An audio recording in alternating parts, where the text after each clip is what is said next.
Good afternoon. Thank you very much, Miles, for that introduction. It's great to be here. It's always a wonder to be with such an influential city audience.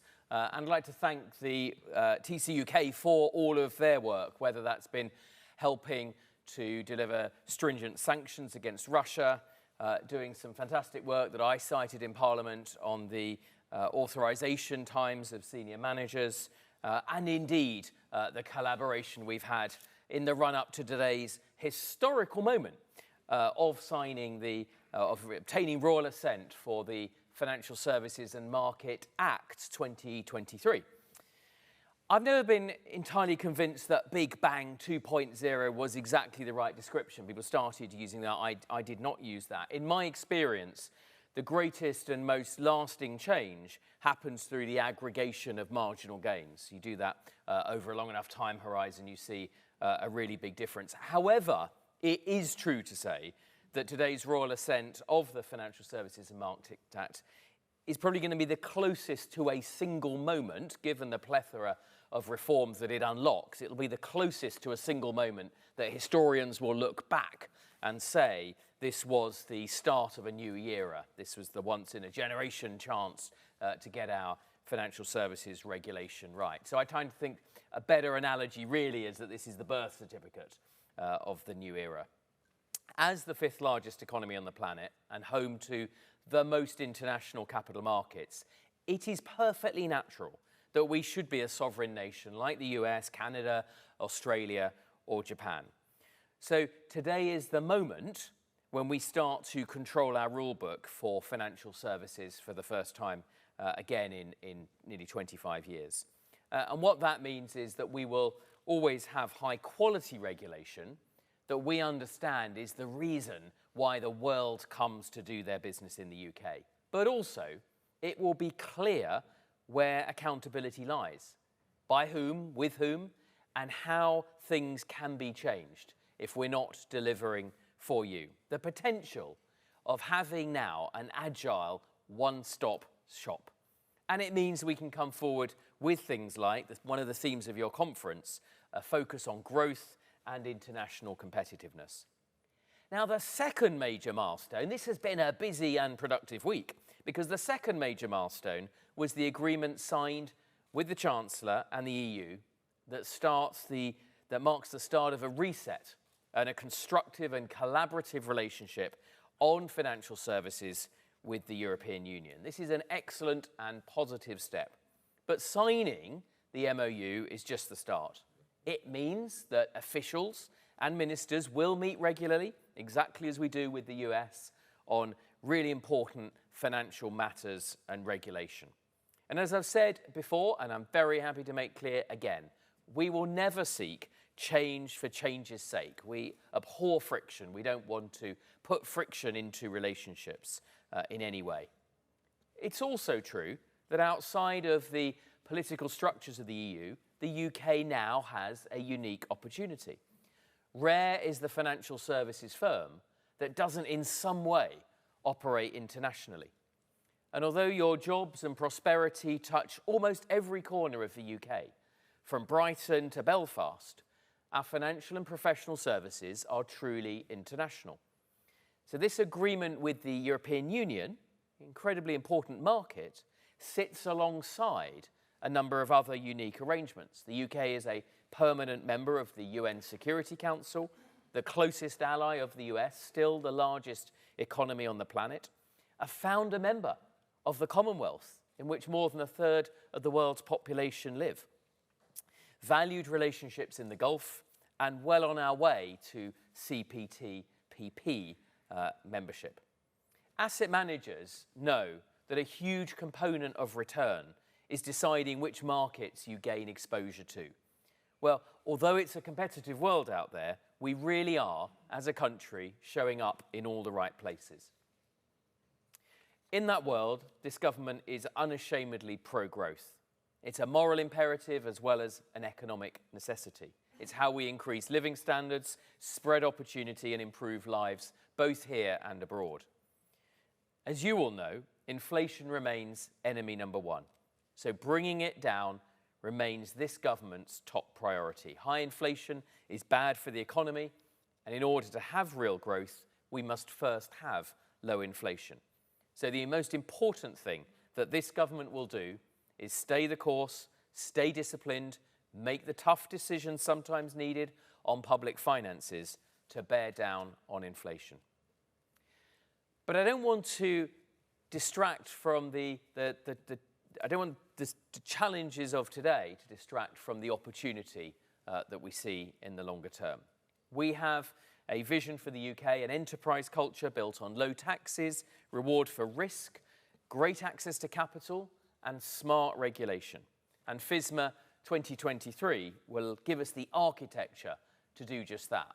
I don't know about you, I'm a fan of TV's grand designs. And if you think the critical moment is often when the new building, the foundations are finished and the steels go in and you can start to see the structure for the first time. Well, that's where we are on financial regulations right now with the passing of the bill. Our Edinburgh reforms, our package of 30 Edinburgh reforms takes that forward, starts to cloak that shell in the reforms to make the UK the world's most open and innovative and competitive financial centre. We are, of course, as you all know, already one of the world's leading centres in foreign exchange trading, in listings, in debt capital markets, and more derivatives and insurance are traded here than anywhere else in the world. We're a global centre in so many aspects of the financial services, public and private investment. Together, the financial and related professional services sector makes up approximately 12% of the total UK economy. Any growth strategy that anyone puts forward has to have financial services at its heart to be credible. And I'm afraid, I apologise for saying this, but you contributed £75 billion in tax revenue in 2019-2020. So an incredibly important part of the nation's finances. The Prime Minister, the Chancellor, myself are committed to ensuring we retain that world-leading position and we grow our market forward. At the heart of the new Act is a new additional duty on financial regulators to promote growth and international competitiveness. This is a bold idea. Words etched in vellum, goatskin, matter, but as a former finance director, I know that what also matters is what gets measured. So this duty will be backed up by a new quarterly scorecard, a greater focus on rigorous cost-benefit analysis, and a newly independent regulatory review commissioner. In short, a culture change to achieve a better balance between the high-quality regulation that rightly attracts the world to do business here in the UK, but also an agile and proportionate rulebook. It's like a car's modern-day ABS system. It works unobtrusively and efficiently in the background, rather than the 19th century version of a man walking in front of the vehicle with a red flag. Of course, some will say, well, what about risk? What about failure? What about 2008? Isn't it risky to reform? Well, to them I say two things. The first is that 2008 really was a different era. A lot has changed in the world since then. It was before the first iPad was invented, before the British people chose to seek a new relationship with Brussels, before many aspirant capital centres sought to come out into the new wide world. Just as the world has changed, so too has the UK's financial services sector. We've made major improvements to the resilience of the banking system, the credit system since the financial crisis. Capital requirements for banks are now 3 times higher than in 2008. We've introduced a bank resolution regime to ensure that failing banks can be resolved in an orderly way, protecting depositors, taxpayers, and financial stability. You can learn sensible lessons from the past without having to drive in the rearview mirror. And it worked just as we saw in the case of Silicon Valley Bank UK. The second thing I'd say to naysayers is that the much greater risk is in not reforming. Lower returns for investors, poorer pensions in retirement, a weaker economy that doesn't get the investment it needs. So my role is about making sure the sector channels money to where it can be most productive, helping balance sheets, but also helping high-growth companies.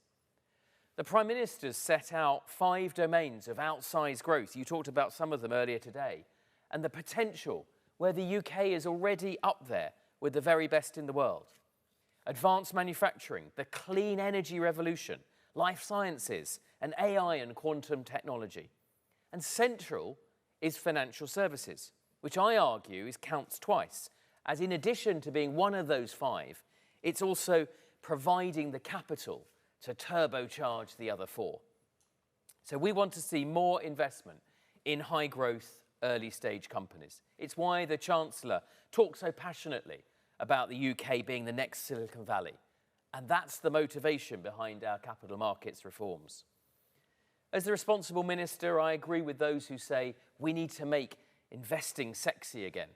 We're taking steps as part of the Edinburgh reforms to make our UK capital markets more attractive, make us the envy of the world again when it comes to listing. As part of that, we're simplifying the documents that firms need to list. When I worked in the city a little more than 20 years ago, 48 pages was a long prospectus. Now they run into multiple volumes that no one but the lawyers read.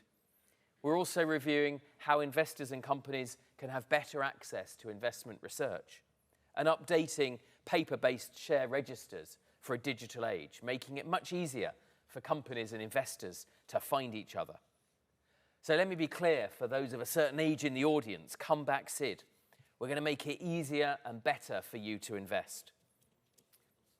We're also looking at how we might unlock the billions of pounds held in British pension schemes to boost even more liquidity, but also to deliver better returns for long-term savers.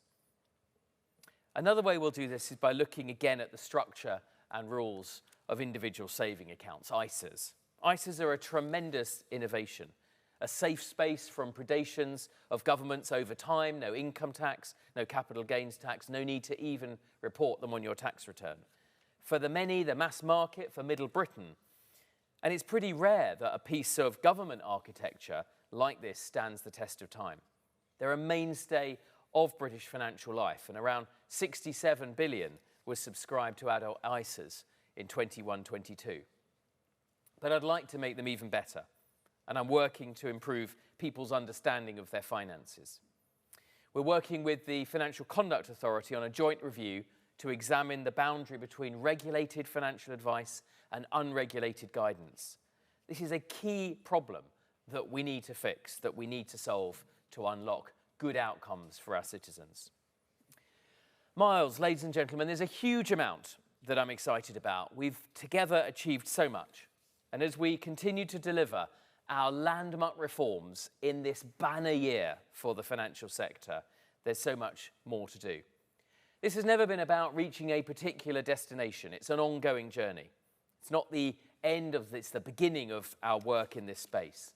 The Chancellor and I are passionate about the full potential of British businesses, and we want to do more to unlock that to help us all get to the next level.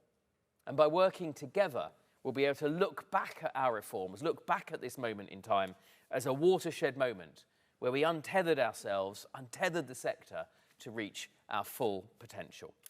Thank you.